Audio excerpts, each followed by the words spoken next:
درود میفرستم خدمت همه شما عزیزان. امیدوارم که احوالاتتون خوب باشه. روزهای آخر سال این ساز تراش بیرونش به پایان رسید و روند تراش کاسه تار به این شکل هست که یک بار تراش خیس زده میشه و یک بار تراش خشک. خب الان تراش خشک بیرون ساز تموم شده.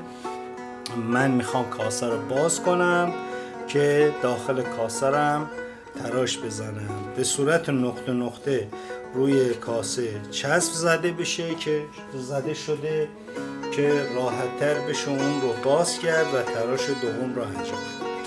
با هم دیگه ببینیم که روند کار چجوریه.